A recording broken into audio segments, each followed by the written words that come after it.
1, 2, 3, start. Praise the lord, hallelujah. బాగున్నారా? మరొకసారి దేవుడిచ్చిన అవకాశాన్ని బట్టి దేవునికి వందనాలు చెల్లిస్తున్నాను.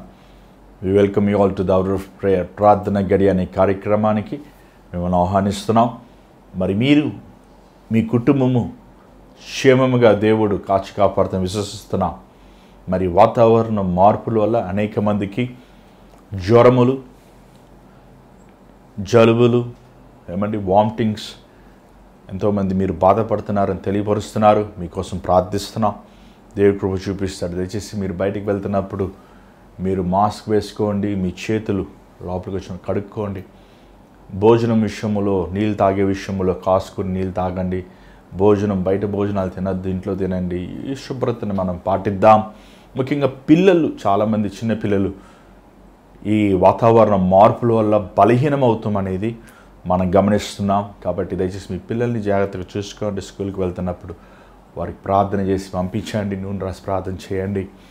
ఇంట్లో ప్రార్థన సన్నిధిని కాపాడండి. మరి దేవుడి మహాకృపను చూపించి మరి అనేక రోజుల తర్వాత మరలా దేవుని వాక్యం అవర్ ఆఫ్ ప్రేయర్ కార్యక్రమం ద్వారా దేవుడు ప్రకటిస్తానికి దేవుడు సహాయం చేస్తున్నాడు. మరి ఈ కార్యక్రమాలు రోజు ఇస్తానికి ఎంత పోరాటం అయినప్పటికీ దేవుడికి రోజు చూపిస్తున్నారు. మీరు ఎంతోమంది ప్రార్థన చేస్తున్నారు. ఒక ముఖ్యమైన గమనించండి. ఈ 15వ తారీఖున, జనవరి 15వ తారీఖున ఆదివారము ఆరాధన హైదరాబాద్లో ఉన్న R3 icon banquet hall, AC banquet హాల్లో జరుగుతుంది. ఇది డామినోస్ పిజ్జా పైన షేక్పేట్లో ఉన్న ప్రాంతంలో, ఈ హైదరాబాద్ ప్రాంతంలో జరుగుతుంది. మరి మీరు హైదరాబాద్ చుట్టుపక్కల ప్రాంతంలో ఉన్నవారైతే మీరు రండి, దేవుని దీవెనలు పొందండి. మరి ఎంతోమందిని దేవుడు ఆశ్చర్యరీతిగా స్వస్థపరుస్తున్నారు, విడుదల చేస్తున్నారు. సో ఆ వివరాలు మీరు స్క్రీన్లో కూడా చూడొచ్చు. మరి ఇంకొక ముఖ్యమైన గమనిక ఏంటంటే, మా నాన్నగారు డాక్టర్ ఎన్ జైపాల్ గారు మరి 17వ తారీఖున, జనవరి 17వ తారీఖున అదే హాల్లో సాయంకాల సమయం 5 గంటలకి కూడిక ఉందండి, ఒక స్తుతి కూడిక ఉంది. మరి ఆ రోజున ప్రత్యేకంగా గర్భఫలము లేనివారు, వాహమయ్యి పిల్లలు లేనివారు ఆ కూడికి మీరు హాజరవ్వాల్సిందిగా కోరుచున్నాం. మీరు రండి. ఆ రోజు మరి దేవుని సేవకులు డాక్టర్ ఎన్ జైపాల్ గారి ద్వారా మీరు ప్రార్థన చేసుకోవడానికి ఒక గొప్ప అవకాశం అది. మరి గమనించండి, సమయాన్ని పాటించండి.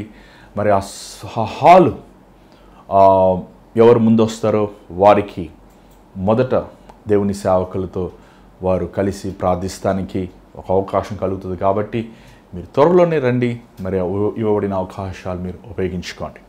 అంత మాత్రం కాదు, దయచేసి గమనించండి. మీరు ఈ సంగతులని మీకు తెలిసిన వారు, ఒకవేళ మీరు వేరే ప్రాంతాల్లో ఉన్నప్పటికీ మీరు రావాలనుకుంటే రావచ్చు. కానీ జ్ఞాపకం చేసుకోండి, ఇక్కడ ఉండటానికి వసతులు ఏమి లేవు. మీ బంధువులు ఇంట్లో కానీ, లేకపోతే మీకు తెలిసిన వారు గృహాల్లో మీరు ఉండొచ్చు. మరి ఆ కార్యక్రమం జస్ట్ గమనించండి. ఒట్టి సాయంకాలం 5 నుంచి ఖచ్చితంగా 8 గంటలకు మేము ముగిస్తున్నాం. సో ఆ విషయాన్ని మీరు గుర్తు చేసుకోండి. మరి అంత మాత్రం కాదు, ఈ కార్యక్రమంలో మీరు పాలు పొందాలి. మీరు కూడా ఇంకో అనేక వివరాలు మీకు కావాలనుకుంటే దయచేసి మీరు స్క్రీన్లో కనబడుతున్న నెంబర్ 8939392139 అనే నెంబర్కి మీరు వాట్సాప్ కానీ వాయిస్ మెయిల్ కానీ చేయండి. నేనే మీకు జవాబిస్తానికి ఎంతో ఆస్కారం ఉంటుంది. మరి దేవుని వాక్యంలోకి వెళ్దామా? మరి ఈరోజు దేవుడు మనతో ఏం మాట్లాడుతాడో మనం చూద్దాం. దానికి ముందు దయచేసి మీరందరూ రండి, బైబిల్ పట్టుకోండి, వాక్యంలో పాలు పొందండి. దాని ముందు ప్రార్థిద్దాం. పరిశుద్ధమైన తండ్రి, దయగల ప్రభువా, మరొకసారి నీ పాద సన్నిధిలోకి వస్తాను. మమ్మల్ని నీ సులువు చోట మరుగుపరచు నాయన. ఈ దినమంతా కాచి కాపాడి సజీవ లెక్కలో మమ్మల్ని ఉంచి ఈ సాయంకాల సమయంలో మమ్మల్ని తీసుకొచ్చున్నావు నాయన. ఈ నూతన సంవత్సరంలో ప్రవేశింపజేశావు. మా పట్ల మంచివాడుగా నువ్వు ఉన్నందుకు వందనములు అయ్యా. నన్ను నీ సులువు చోట మరుగుపరచు, నీ మాట నన్నుట్లో ఉంచమని యేసు నామములో అడుగుచున్నాం తండ్రి, ఆమేన్. మరి ఈరోజు యెషయా గ్రంథం 38వ అధ్యాయం, యెషయా గ్రంథం 38వ అధ్యాయం మొదటి నుంచి కొన్ని విషయం చూద్దాం. దయచేసి మీరు కూడా మాతో కలిసి చదవండి. ఆ దినములలో హిజ్కియాకు మరణకరమైన రోగము కలుగగా ప్రవక్తయు ఆమోజు కుమారుడైన యెషయా అతని యొద్దకు వచ్చి, నీవు మరణమవుచున్నావు, బ్రతుకువు కనుక నీవు నీ ఇల్లు చెక్కబెట్టుకొనుము యెహోవా సెలవిచ్చుచున్నాడని చెప్పగా అతడు తన ముఖమును. చాలు. ఇక్కడ మనం హిజ్కియాను చూస్తున్నాం. ఈయన చాలా గొప్ప రాజు. ఈయన గురించి రెండో దినవృత్తాంతములో అనేక విషయాలు మనం ధ్యానిస్తున్నాం. హిజ్కియా దావీదు తర్వాత దావీదులాగా ఒక దేవుని పట్ల ప్రేమ కలిగిన ఒక గొప్ప రాజు. కానీ హిజ్కియా 39 సంవత్సరాలు ఉంటున్నప్పుడు మనం ఈ విషయాలు మన 2 రాజులు 20 అధ్యాయం 6వ వచనంలో మనం చూస్తున్నాం. 39వ సంవత్సరం వచ్చినప్పుడు తన ఒక బలహీనతకి గురవుతూ మనం చూడగలుగుతున్నాం. అప్పుడు దేవుని సేవకుడైన యెషయా తనతో వచ్చి తనతో ఒక మాట చెప్తున్నాడు. హిజ్కియా, నీ ఇంటిని నువ్వు చక్కపెట్టుకో, నువ్వు మరణించబోతున్నావు, నువ్వు ఏమండి స్వస్థత పొందవు, నీ ఇంటిని చక్కపెట్టుకో, set your house in the order. ఏమండి మరి ఈరోజు మీరు ఈ ఫ్లెక్స్ చూస్తే ఏమండి క్లీన్ యువర్ హౌస్ అని టైటిల్ పెట్టాను. దానికి వెంటనే ఒక మంచి గృహం కూడా కనబడింది. మరి ఆ గృహం చూసినప్పుడు చాలా బాగుంది కదండి. చూడండి, ఈరోజు దేవుడు మనకిచ్చిన ఇల్లు ఏంటది? ఈ ఇల్లు అనేది 2 విధాలుగా మనము భావించవచ్చు. ఒకటి, మనం ఉంటున్న ఫిజికల్ హౌస్, మనతో ఉన్న అన్న తమ్ముళ్ళు, అక్క చెల్లెళ్ళు, తల్లిదండ్రులు, భార్య బిడ్డలు, ఏమండి మన హృదయానికి సమీపంగా ఉన్నవారు మనతో పాటు వారు జీవిస్తారు. It's a physical house. రెండోది, నీ దేహం. దేవుని వాక్యం సెలవిస్తుంది, నీ దేహము దేవుని ఆలయము. ఇది కూడా ఇల్లే. ఇది నీ ఆత్మ నివసించే ఇల్లు, నీ ప్రాణము నివసించే ఇల్లు. కానీ మనం శరీర సంబంధమైన వారిని కావు కదా. శరీర సంబంధమైన వారమైతే శరీర సంబంధమైన వాటి మీద మనం మనసు పెడుతుంటాం. కానీ ఆత్మ సంబంధమైన మనము, మన ఆత్మస్థితి ఎలా ఉందో ద రిఫ్లెక్షన్ ఏమంటాం తెలుగులో? ఏమండి? ప్రతిబింబం. ఏమండి? అది it reflects in our house. మన హృదయం శుభ్రంగా ఉంటే ఆటోమేటిక్ ఇల్లు కూడా శుభ్రంగా ఉంటుంది. మన హృదయము పాపముతో చెడుతో ఉంటే మన ఇల్లు కూడా బూజులతో ఉంటుంది. ఏమండి? చాలా ఒక సేవకుడిగా కొన్ని 100 ఇల్లు వెళ్ళానండి, వెళ్ళని ఇల్లు లేదు. కొంతమంది ఇంటికి వెళ్తే ప్రశాంతత ఉంటుంది, చక్కగా కూర్చొని మంచిగా వారితో ఆ ఇంట్లో ఉండాలనిపిస్తుంది, కనీసం కాఫీ తాగాలనిపిస్తుంది. కొంతమంది ఇంట్లో ఎప్పుడు వెళ్ళిపోదామా బయటికి అనిపిస్తుంటుంది. ఏమండి? అది పాక అయినా పెద్ద బంగళా అయినా, ఏమండి పైనేమో బ్రహ్మాండంగా ఉంటుంది, లోపలేమో గలిబిలితో ఉంటుంది. ఈరోజు మన గృహం ఎలా ఉంది? నీ గృహములో నువ్వు ప్రార్థించేవాడిగా ఉన్నావా? నీ గృహమును నువ్వు చక్కపెట్టుకునేవాడిగా ఉన్నావా? ఒక తండ్రిగా నీ బిడ్డలు ఎక్కడున్నారో నీకు తెలుసా? నీ భార్య ఎక్కడుందో నీకు తెలుసా? ఒక భార్యగా లేదా తల్లిగా నీ కుటుంబంలో ఉన్న రక్త సంబంధులు ఏం చేస్తున్నారో నీకు తెలుసా? ఇంట్లో ఏం జరుగుతున్నాయో నీకు తెలుసా? చాలామంది అండి వారి ఇంటి సంగతిని వదిలిపెట్టి బయట ఉన్న సంగతులన్నీ ధ్యానిస్తుంటారు, బయట ఉన్న వాటినన్నీ పట్టించుకుంటుంటారు. చూడండి, హిజ్కియా ఒక గొప్ప రాజు. హిజ్కియా చిన్న వయసులోనే తను దేవుని మందిరంని బాగు చేసిన వాడు. దేవుడు తను తగ్గట్టు తనను ఆశీర్వదించాడు, గొప్ప దీవెన సఫలతనిచ్చాడు. కానీ ఈ గర్వం అని అనొచ్చా లేకపోతే గర్వం తన తర్వాత వచ్చిన దానికి, కానీ ఆ బలహీనత ఎందుకు వచ్చిందనేది మనకు తెలియదు. కానీ ఆ బలహీనత తనకి దేవుడు అనుమతించాడు. మరి ఎందుకనేది మనకి వివరణగా బైబిల్లో రాయబడలేదు. కానీ దేవుడు తనకిచ్చిన వాటివి, తనకిచ్చిన కుటుంబము, తనకిచ్చిన రాజ్యము, తనకిచ్చిన ధనము, దానికిచ్చిన పేరు ప్రఖ్యాతులు మేబీ తను జాగ్రత్తగా కాపాడుకోలేదేమో, తను ఆ విషయాల్లో తను జాగ్రత్తగా తను లేడేమో. అనేక సార్లు మనము దేవుడిచ్చిన వాటిని, దేవుడు చేసిన వాటిని, దేవుడు మనకి అప్పచెప్పిన వాటిని మనము జాగ్రత్త పడి ఉండామని. ఒకసారి ఏమండి ఒక గృహంకి వెళ్ళాను. ఆ గృహంలో అక్కడ తండ్రి గారు ఉన్నారు, తల్లిగారు ఉన్నారు. అమ్మ మీకు ఎంతమంది సంతానం అని అడిగాను. మాకు 2 అబ్బాయిలయ్యా అన్నారు. మరి మీ అబ్బాయిలు ఏం చేస్తున్నారు? చదువుకుంటున్నారయ్యా. మరి ఈరోజు శనివారం కాదా, ఎక్కడున్నారు? మాకు తెలియదయ్యా, ఎక్కడో వాడు తిరుగుతుంటాడు. దేవుడిచ్చిన 2 సంతానం గురించి నువ్వు లెక్క చెప్పాలనేది నీకు తెలుసా? దేవుడిచ్చిన నీ భాగస్వామి, నీ భార్య గురించి, నీ భర్త గురించి నువ్వు దేవునికి లెక్క చెప్పాలని నీకు తెలుసా? దేవుడిచ్చిన వాటిని చాలాసార్లు మనం ఏం చేస్తున్నామంటే నిర్లక్ష్యపరుస్తుంటాం. దేవుడిచ్చిన వాటిని మనము జాగ్రత్తగా చూసుకోవాల్సిన మానేసి అజాగ్రత్తగా చూసుకుంటుంటామండి. దేవుడు ఇచ్చాడు మనల్ని. ఈరోజు దేవుడు మనకి ఆయుష్ ఇచ్చాడు, దేవుడు మనకి సమయం ఇచ్చాడు. ఈ 2023లో మనం ప్రవేశించాం. అప్పుడే మనకి ఏమండి 12వ రోజున మనం ప్రవేశించాం. దేవుడు మనల్ని కాచి కాపాడుతున్నాడు, దేవుడు మన పట్ల కృప చూపిస్తున్నాడు. కానీ చాలామంది మనము పాత సంవత్సరంలో ఎలా ఉన్నామో అలాగే కొనసాగుతున్నాం. పాత సంవత్సరం ఎలాంటి ఆత్మీయ స్థితిలో ఉన్నామో అలాగే జీవిస్తున్నాం. పాత సంవత్సరంలో ఎలాంటి దేవుని పట్ల ప్రేమ కలిగి ఉన్నామో అలాగే మనం బ్రతుకుతున్నాం. చాలాసార్లు మన జీవితంలో దేవుడు ఇచ్చినవి మనం పొందుకోవాలని ఆశిస్తాం, కానీ దేవుడు ఆశించిన రీతిగా మనం ఉండాలని ఆశపడమండి. ఈ సంవత్సరంలో ఎంతమంది నేను ఈ బైబిల్ చదువుతానని తీర్మానం చేసుకున్నారు? చదువుతున్నారా? అని చాలామంది అంటారు, నేను గంటసేపు ప్రార్థన చేసుకుంటానండి ఈ సంవత్సరం. ప్రార్థన చేస్తున్నారా? ప్రభువుని వెతుకుతున్నారా? దేవుని వైపు మీ జీవితమును కొనసాగిస్తున్నారా? నీ గృహముని శుభ్రపరచుకో.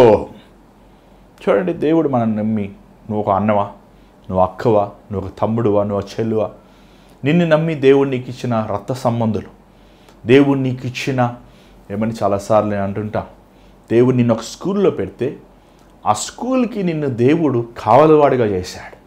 దేవుడు ఒక ఆఫీస్లో నిన్ను పెడితే ఆ ఆఫీస్కి నిన్ను దేవుడు ఒక కావలివాడిగా చేశాడు. నీ బాధ్యత వారి గురించి ప్రార్థిస్తానికి, ప్రభు ప్రేమను చాటుతానికి, వారి కోసం విజ్ఞాపన చేస్తానికి అది దేవుడు నిన్ను పెట్టాడు. నేను ఎప్పుడూ ఒకటి నమ్ముతానండి, నా జీవితంలో ఎవరు యాక్సిడెంటల్గా కలవరండి. నా పక్కన ఒకరు కూర్చోనా, నాతో ఎవరైనా మాట్లాడినా అది దేవుని చిత్తము. ఆ వ్యక్తికి నేను స్వార్థని ప్రకటించాలి, ఆ వ్యక్తి కోసం నేను ప్రార్థన చేయాలనేది నేను ఎక్కువ బలంగా నమ్ముతుంటాను. మరి దేవుడు అప్పచెప్పిన మనకి మనుషులు చాలామంది ఈరోజు ఆస్తి గొప్ప అయిపోయింది మనుషుల కంటే, ఇల్లులు గొప్ప అయిపోయినాయి కుటుంబాల కంటే. ఏమండి, వ్యక్తి కంటే ధనము, పేరు ప్రఖ్యాతులు ఎక్కువైపోయినాయి దుర్మార్గమైన ఈ లోకంలో. మనం ఒట్టివారుగా వచ్చాము, ఒట్టివారుగా వెళ్ళిపోతున్నాము.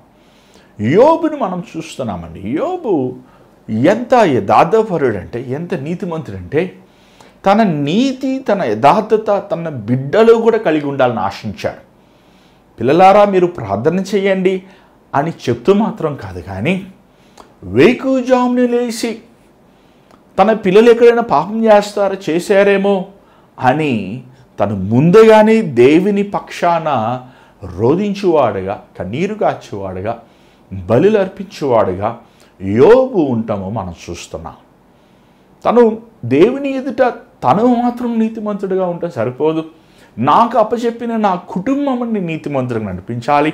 నాకు ఇచ్చిన పనివారు, నాకు ఇచ్చిన సహోదరులు, నాకు ఇచ్చిన స్నేహితులు, రక్త సంబంధులు, తన వాంఛ చూడండి, విశాలమైన హృదయము తన కలిగి ఉంటాం మనం చూస్తున్నాం. యోబు జీవితంలో ఒక ప్రత్యేకతను మనం గమనించాలి.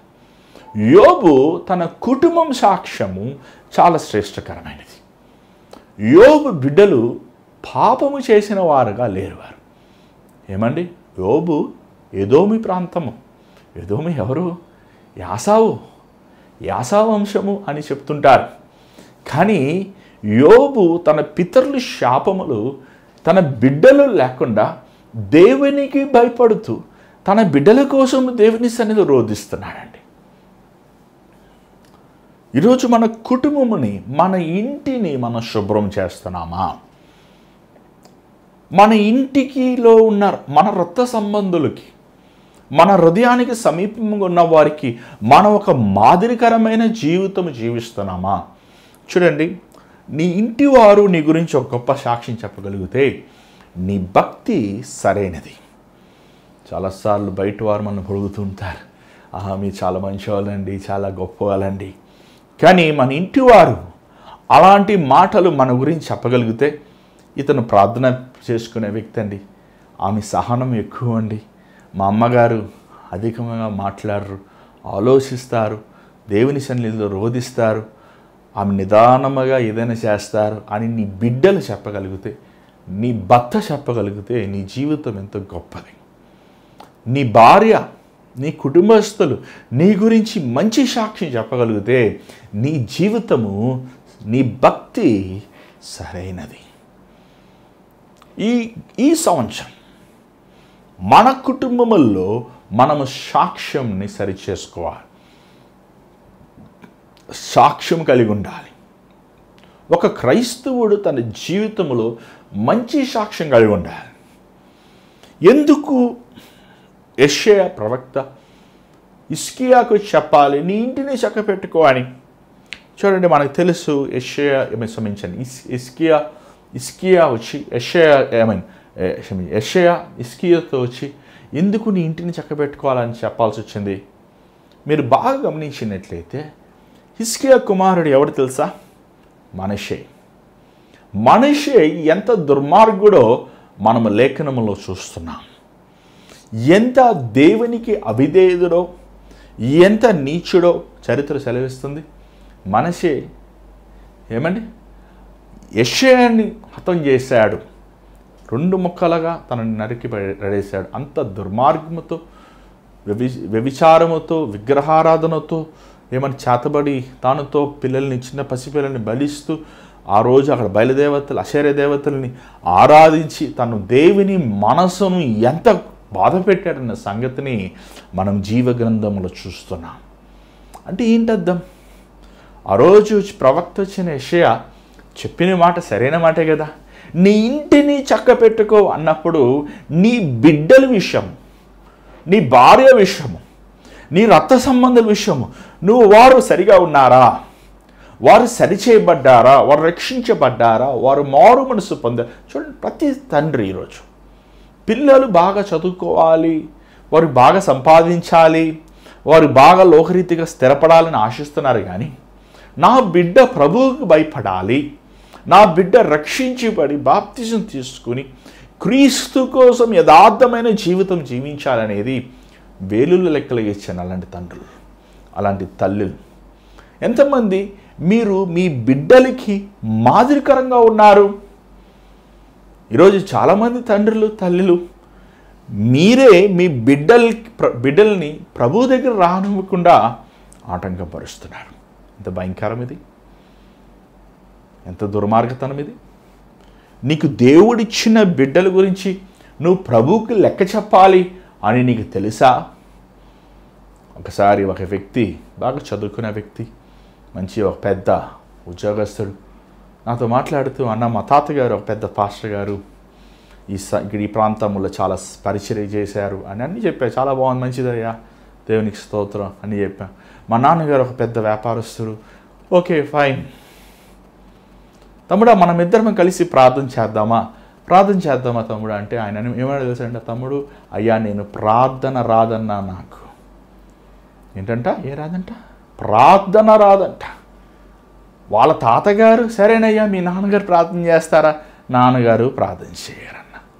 వాళ్ళ తాతగారు ఊరంతా వాక్యం చెప్పారు, ఎంతోమంది ఆత్మను రక్షించారు, కానీ తన సొంత బిడ్డలని క్రీస్తు కోసం పెంచలేదు. నిజంగా ప్రభువుని వారు వెంబడించారు కాబట్టి ప్రభు వారిని ఇచ్చారు, వాళ్ళకి ఆస్తులు ఉన్నాయి, ధనం ఉంది, సంపదలు ఉన్నాయి, కానీ ఏమీ లేదు తెలుసా? క్రీస్తు లేరు. ఒక వ్యక్తికి బేసిక్ థింగ్ ప్రార్థన చేస్తాం కూడా రాకపోతే, ఆపదలో ఉన్నావు, కనీసం 100 అనే నెంబర్ డైలీ కూడా నీకు తెలియకపోతే ఏమైనా చేయగలమా? నీ చేతిలో పెద్ద ఫోన్ ఉంది, ఒక 20,000 రూపాయలు ఫోన్ కొనుక్కున్నావు, కానీ దానికి 100 అని నువ్వు ఒక ఆపదలో ఉన్నప్పుడు ఒక పోలీస్ వారికి నువ్వు కాంటాక్ట్ చేయలేకపోతే ఏం ప్రయోజనం చెప్పు? అలాగే చాలామంది ఈరోజు ప్రార్థన తెలియని వారు కూడా అలాంటి వారే. మీరు భక్తిని ఆచరిస్తున్నారు కానీ కష్ట సమయముల్లో, బాధ సమయముల్లో, వేదన సమయముల్లో మీరు మోకరించి ప్రభువుని వెతకలేని వారు. నీ ఇంటిని శుభ్రము చేసుకో, నీ ఇంటిని చక్కపెట్టు. రెండవ భాగం మనం చూద్దాం. మన దేహం అనే ఇంటిని మనం చూస్తున్నాం. దయచేసి మీ బైబిల్ మీరు చూడండి ఒకసారి మీ బైబిల్ చెప్పండి.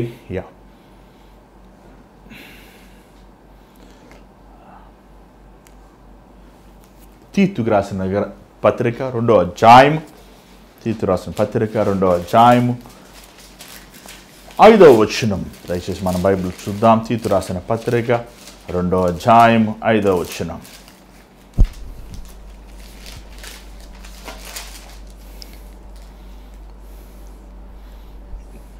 చదవండి.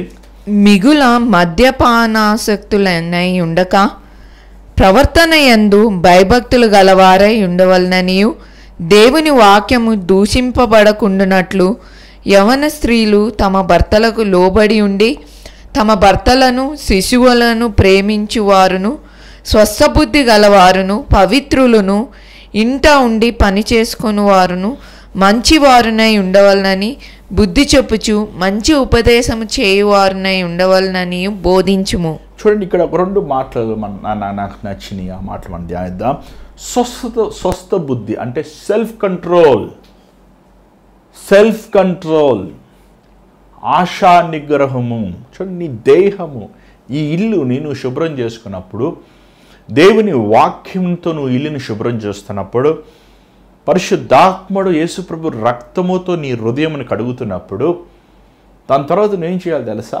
నువ్వు దేవుని వాక్యముతో నింపుకుంటున్నప్పుడు ఆ వాక్యము ద్వారంగా ఆత్మఫలములను ఫలించాలి. ఆత్మఫలముల్లో చివరి ఫలం ఏంటి తెలుసా? ఆశా నిగ్రహం. చివరి ఫలమైన చాలా ముఖ్యమైన ఫలం. నన్ను అడిగితే ఫస్ట్ ఇంపార్టెంట్ ఆశా నిగ్రహము. ఈరోజు మనుష్యుడికి ఇది లేదండి. తన ఆశల్ని కంట్రోల్ చేసుకుంటాడు. ఈ లోకంలో మనం ఉంటున్నప్పుడు ఈ లోకంలో ఉన్న గాలి, ఈ లోకంలో ఉన్న ఆకర్షణలు, ఈ లోకంలో ఉన్న మాయ, ఈ లోకంలో ఉన్న అల్పము మన అనేక సార్లు దేవుని వైపు నుంచి మనం దూరపరుస్తుంటుంది. కానీ ఆ ఆశలని, ఆ కోరికలని, ఆ వాంఛలని మనము సిలువ వేయాలి. నీ జీవితంలో నీ ఇంటిని శుభ్రం, నీ దేహాన్ని నువ్వు శుభ్రం చేసుకోవాలి, లేకపోతే శుభ్రముగా ఉంచుకోవాలి అని ఆశిస్తున్నావంటే మొదటగా నువ్వు ఆశా నిగ్రహం అనే ఫలం కలిగి ఉంటారు. చాలామంది ఈరోజు తిండిపోతులై ఉన్నారు, నిద్రపోతులై ఉన్నారు. చాలామంది వారి రోజు వారి దేహంలో ద్వారంగా వారి కోరికలని నెరవేర్చుకుంటున్నారు. కీర్తనలో మాట చూస్తున్నాం, యవనుడా నీ ఆశలను నీ చెయ్యి దాటవద్దు. ఇంగ్లీష్ ట్రాన్స్లేషన్లో అలాగ మనకు చూస్తున్నాం, మెసేజ్ అండ్ ట్రాన్స్లేషన్లో నీ ఆశలను నీ చేతి నుంచి దాటవద్దు. ఒక అమ్మాయిని చూశాను, ఒక అబ్బాయిని చూశాను, ఒక వస్తువుని చూశాను, లేకపోతే ఒకటి కావాలి అనే ఆశపడతాం అనేది మనం చూస్తున్నామండి. అది చాలా తప్పు. అది ఆశపడతాం తప్పులేదు, కానీ ఆశించిన దాన్ని ఏమండి అది నెరవేర్చుకోవాలి కావాలి అనుకుంటాం, చాలా తప్పు. దావీదు దట్స్ ఎ గ్రేట్ ఎగ్జాంపుల్. దావీదు చూసినట్లయితే ఆ పాపము మిద్ది మీదకి వెళ్ళాడు, పనివాడు భార్య స్నానం చేస్తూ చూశాడు. అక్కడి నుంచి తను తిప్పుకుని వెనక్కి వచ్చేయాల్సింది మానేసి, ప్రభు వైపు చూడాల్సింది మానేసి, ఆ ఆశని పాపమని నెరవేర్చుకుందామని మరి రెండోసారి చూశాడు. తన సాక్ష్యం పోయింది. తన జీవితంలో ఎన్నో గాయాలు, ఎన్నో దెబ్బలు, ఎంతో అవమానం. ఒక దావీదు ఒక వంశానికి ఒక తప్పైన వ్యక్తిగా తను జీవిస్తూ మనం చూస్తున్నాం. అంత గొప్ప దావీదు, దేవుని హృదయానుసారమైన దావీదు ఎంత ఒక నరహత్యుడుగా, ఒక మోసగాడుగా, ఒక వ్యభిచారిగా, తను సమాజంలో అవమానము, నింద, దూషణ, తన యవన బిడ్డలు తను చేసిన పాపముని మిద్దెల మీద చేస్తాం. అంత మాత్రమే కాదు, ఏమండి ఆ బిడ్డలు, యవన బిడ్డలు నరహత్య చేయబడతాం, చంపబడతాం. వ్యభిచారం అనేది మనం వారి వంశముల నుంచి వస్తాం మనం చూడగలుగుతున్నాం. ఈరోజు మనం జాగ్రత్త పడాలండి. ఈ ఆశా నిగ్రహం చాలా ఇంపార్టెంట్. నీ దేహంని నువ్వు దేవుని అదుపులో పెట్టాలి. వాక్యము సారంగా నువ్వు క్రమశిక్షణలో నువ్వు పెంచబడాలి. రెండవది పవిత్రత, ప్యూర్. చూడండి, చాలాసార్లు మనం స్నానం చేస్తుంటారు, కొంతమంది ఈ చలికి స్నానం కూడా చేయరు, సెంట్లు వేసేసుకుంటారు, పౌడర్లు వేసేసుకుంటారు. ఏమండి, కానీ ఎంతకాలం స్నానం చేయకుండా ఉంటాం, వాసన వచ్చేస్తుంది, భయంకరమైన వాసన. ఏమండి, మనం స్నానం చేయాలి. మనం ఏమండి పళ్ళు కడుక్కోవాలి. ఎలాగ పళ్ళులో పాసి వస్తుంటుందో, ఎలాగ మన దేహంలో రోత వాసన వస్తుంటుందో, మన హృదయమును కూడా అనుదినము అనుక్షణము దేవుని వాక్యముతో మనం పవిత్రపరచుకుంటుండాలి. నేను బైబిల్ చదివేశాను కదా, మొత్తం బైబిల్ 100 సార్లు చదివేశాను కదా, ఇంకా నేను పాపమే చేయను అనుకుంటాం కాదు. అనుదినము అనుక్షణము నువ్వు ప్రభు సన్నిధిలో మోకరించి కళ్ళు మూసుకుంటున్నప్పుడు ప్రభువు చూపించే ప్రతి అవిధేయతను ఆలోచనలో ఉన్నవండి, మాటలో ఉన్నవండి, క్రియలో ఉన్నవండి, అవి ఒప్పుకుంటూ విడిచిపెట్టుకోండి. ప్రభు రక్తముతో నువ్వు నిన్ను కడుగుబడి నువ్వు పవిత్రపరచబడాలి. ఏమండి, ఈరోజు ఎంతమంది మీరు పవిత్రముగా ఉన్నారు? ఎంతమంది యేసు ప్రభు రక్తము ద్వారంగా మీరు శుద్ధి చేయబడ్డారు? చూడండి, ఆ మాట మనం చూస్తున్న ప్రకటన గ్రంథములో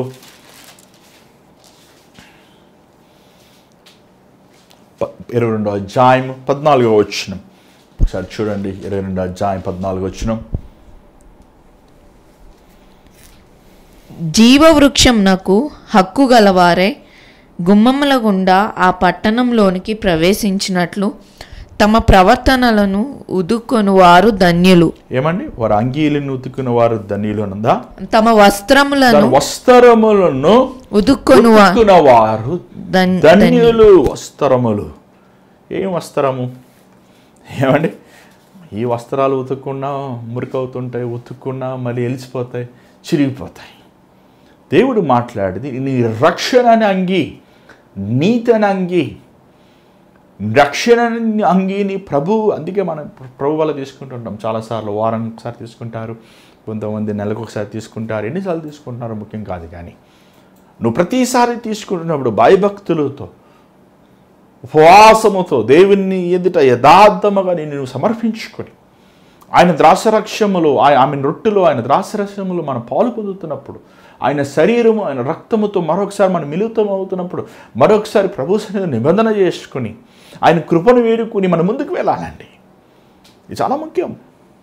పవిత్రత. నీ హృదయము పవిత్రముగా ఉందా? ఏమండి, ఇంట్లో బూజులు ఉన్నాయా? మీ ఇంట్లో ఫ్యాన్ మీద డస్ట్ ఉందా? ఏమండి, వంటగదిలో బొద్దింకలు ఉన్నాయా? ఏమండి, బల్లులు ఉన్నాయా? పురుగులు ఉన్నాయా? చీమలు ఉన్నాయా? ఏమండి, జర్రులు ఉన్నాయా? దాన్ని ఏమంటారు? స్పైడర్స్ని ఏమంటాం మనం? సాలిపురుగులు ఉన్నాయా? ఏమన్నా చాలాసార్లు ఇల్లు క్లీన్ చేస్తున్నప్పుడు చాలామంది బూజుని తీస్తుంటారు. కొంతమంది పైనే చూడరు, కింద తీసుకుని వెళ్ళిపోతారు, మళ్ళీ 2 రోజులు మళ్ళీ తుడుస్తుంటారు. ముందు పైన చూడు, పైన సాలి అది ఏమంటే బూజు ఉందంటే ఏంటి అద్దాడా? సాలు ఉందంట, దాన్ని చంపాలి ముందు. అదే నువ్వు క్లీన్ చేస్తే మళ్ళీ పెడతావు 6 రోజులు. అది ఏమంటే దాన్ని చంపాలి. పాపం మన హృదయంలో కూడా అంతే. ఏమంటే మనకు ఒకలాంటి కామిచ్చలు, లోక ఆశలు వస్తాయి. దాని వెనకాల ఏంటది? దేవుని సన్నిధిలో ఉపవాసం ఉండాలి, దేవుని సన్నిధిలో క్రోధించాలి, మన దేహమును సులువు వేసుకోవాలి, ఈ ఇంటిని శుభ్రపరచుకోవాలి. నీ ఆత్మ శరీరాన్ని పెత్తనం చేయాలి, కానీ శరీరము ఆత్మను ఏలకూడదు. మనం ఆత్మ సంబంధమైన వారిని. ఆత్మ సంబంధమైన వాడు ఈ ఆత్మకి కావాల్సిన దేవుని వాక్యం. ఏమైనా దేవుని వాక్యం పాలుతో, తేనెతో, నీటితో సాదృశ్యం చూస్తున్నా.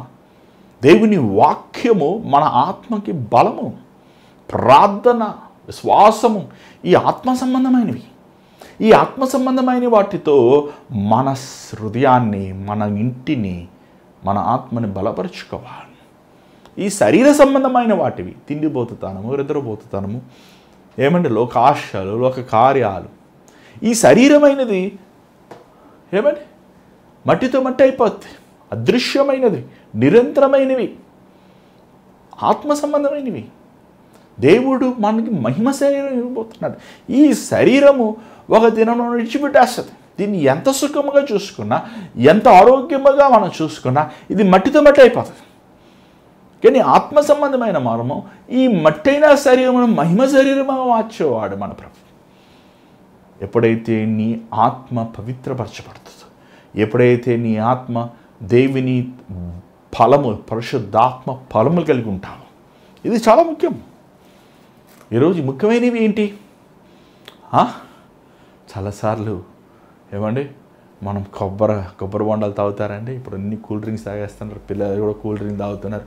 అందుకే పిల్లలు కూడా వ్యాధులు తెచ్చుకుంటున్నారు. ఏమంటే కొబ్బరి నీళ్ళు మంచిది, చాలా మంచిది. ఒంటికి 1-2 కాయలు ఏం చెయ్యవు, ఏమండి అది మేలే. ఆ కొబ్బరికాయ బయట ఎలా ఉంటుంది చూడండి, టెంక ఉంటుంది. అది ఆ టెంక విలువైనది, దాని లోపల నీళ్ళు విలువైనవి. ఆ నీళ్ళు తాగేసి మనం ఏం చేద్దాం, టెంక పెట్టుకుంటామా, ఎత్తి పెట్టుకునే బీరో పెట్టుకుంటామా, పడేస్తాం అంతే. ఇది టెంక. ఇది ఈ బయట శరీరం. ఇది ఈ టెంక నువ్వు ఎన్నిసార్లు రుద్దినా, ఎన్నిసార్లు నువ్వు స్నానం చేయించినా, దీనికి ఎన్ని రంగులు వేసినా, ఎన్ని బట్టలు వేసినా ఒక దినం అనేది మట్టితో అయిపోతుంది. ఇది నిన్ను విడిచిపెట్టి వెళ్ళిపోతుంది, వద్దన్నా వెళ్ళిపోతుంది. నీ ఆత్మ నిరంతరమైనది, అది విలువైనది. దేవుడు నిన్ను, నీ ఆత్మని నిత్యమైన నరకము నుంచి పరలోకాన్ని తీసుకెళ్తాం కోసం ఈ లోకంలో మరణించాడు. చాలాసార్లు చాలామందికి అర్థం కావండి. ఎందుకంటే మట్టి అంతా వారి మట్టి బుర్ర మట్టి వైపు చూస్తుంటుంది. ఈరోజు నీ ఇల్లుని శుభ్రం చేసుకున్నావా? నీ ఇంట్లో ఇంకా లోభము, లోకము, అపవిత్రత, కామము, ధనాపేక్ష, డంబము, గర్వము ఉందా? ఈరోజు ప్రభుకి నీ హృదయం సమర్పించుకో, నీ ఇంటిని చక్కపెట్టుకో. అన్నాడు. చూసినట్లయితే మనం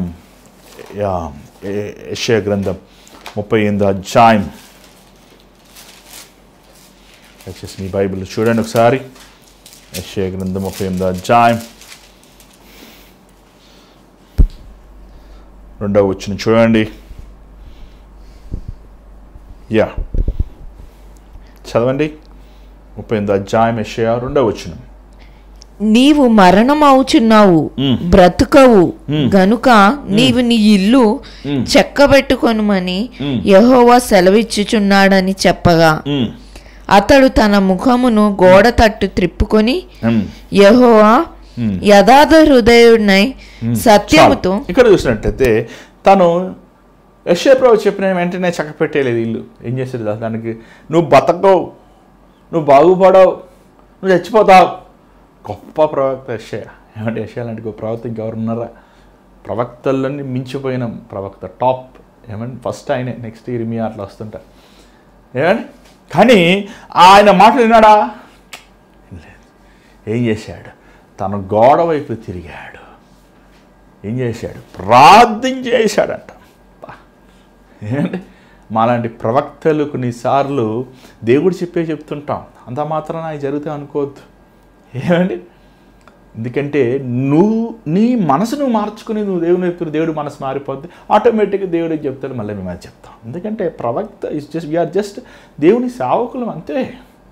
ఒక సేవకుడు దేవుని మాటలే మాట్లాడతాడు. ఏమంటే తన సొంత మాటలు ప్రిపేర్ అయ్యి రారు. దేవుడు చచ్చిపోతావు చెప్పి చచ్చిపోవు. దేవుడు అదే ప్రవక్త మళ్ళీ అంటాడు, నువ్వు బతుకుతావే అంటాడు 15 సంవత్సరాలు. ఏమంటే అక్కడ చూసినట్లయితే తను ఏం చేశాడు? హిజ్కియా దేవుని బాగా ఎరిగాడండి. దేవుని మనసు బాగా తెలుసు ఆయనకి, దేవుని వ్యక్తిత్వం అందుకే గోడ వైపు తిరిగాడు, ఏడ్చాడు, ప్రార్థన చేశాడు, అయ్యా నన్ను జ్ఞాపకం చేసుకో. కన్నీటి ప్రార్థన నీ ఇంటిని శుభ్రపరుస్తుంది, నీ హృదయాన్ని శుభ్రపరుస్తుంది, నీ జీవితాన్ని ప్రభు యేసు రక్తంతో కడుగుతుంది. నీ శపితమైనవి, నీ అనారోగ్యం, నీ వ్యసనము, నీ బంధకాలు ఏమంటే సమస్తమును దృశ్యవేయగలదు. అక్కడ దేవుడు యెషయాని స్వస్థపరుస్తానికి పంపించలేదు, హిజ్కియాని సెలవిస్తానికి పంపించాడు. కానీ తను దేవుని వైపు చూచాడు. కాబట్టి దేవుని వైపే చూడండి. మీరు మనుషుల వైపు చూడొద్దు, మేము కూడా మనుషులమే. దేవుని వైపు చూసి మొరపెట్టండి. దేవుని వైపు చూచి కన్నీటిది సంవత్సరం 2023లో మీరు ఏడవండి దేవుని సన్నిధిలో. గదిలోకి వెళ్ళి దేవుని వైపు మీ చేతులు చాచి ప్రభువు మీ సన్నిధిలో మీరు కన్నీరు కార్చండి. మీ బైబిల్ అంతా కన్నీటితో నింపబడి ఉండాలి. ఖచ్చితంగా దేవుడు కృప చూపించగలండి. ఏమన్నా నేను మాట ఇచ్చి మాట నెరవేర్చుకుని ఉండేవాడనా? బైబిల్లో మనం చూస్తున్నాం, ఆకాశం భూమిని గతించిన కానీ నా మాటలు గతించావు, నేను మానవున్న అబద్ధం ఆడటానికి అన్నంత గొప్ప దేవుడు, నువ్వు మరణిస్తావయ్యా అని తీర్మానం చేసిన దేవుడు మనసు మార్చుకున్నాడంటే అబ్బా ఎంత గ్రేట్ అండి. కన్నీటి ప్రార్థన మనస్సు మార్చింది. ఆ నినివే పట్టణస్తులకు సెలవిచ్చాడు కావున, అయ్యా మీరు 40 దినములు నశించారు. వారు గోని సంచి కట్టుకుని ఉపవాసం ఉండి, చిన్నోడి దగ్గర నుంచి పెద్దవారు అందరూ ఉపవాసం ఉండి ఏడ్చినప్పుడు దేవుడు పశ్చాత్తాపడ్డాడంట, మనసు మార్చుకున్నాడంట. ఈరోజు దేవుని వైపు నువ్వు చూడండి, దేవుని వైపు మీరు రోధించండి, ఏడవండి. నీ జీవితంలో ఉన్న వ్యాధులు, నీ బ్రతుకుల్లో ఉన్న సమస్యలు, నీ హృదయంలో ఉన్న వ్యసనాలు, నీ బతుకులో ఉన్న పోరాటాలు అన్నీ యేసు ప్రభు సన్నిధిలో ఏడవండి. ఏడవాలి, మీరు ఏడవాలి, కన్నీరు కార్చాలి, రోధించాలి. అది చాలా ముఖ్యం, అది చాలా ముఖ్యం. మీరు దేవుని వైపు చూడాలి, దేవుని వైపు మీరు మొరపెట్టాలి. లేకపోతే ఏం ప్రయోజనం? ఈరోజు మనం జీవితం దేవునికి సమర్పించండి, మన జీవితం ప్రభువుకు సమర్పిద్దాం, మన ఇంటిని చక్కబెట్టుకుందాం, మన ఇంటిని శుభ్రపరుచుకుందాం. 2023లో దేవుడు ఎప్పుడు మనల్ని చూసినా మనం శుభ్రముగా, పవిత్రముగా, ఆశా నిగ్రహముతో, ఆయన వాక్యముతో నింపబడిన మనసుగా, హృదయముగా మనం ఉందాం. సల్లవించండి, ప్రార్థన చేద్దాం. పరిశుద్ధమైన తండ్రి, దయగల ప్రభు, నువ్వు ఎంత గొప్పవాడువయ్యా.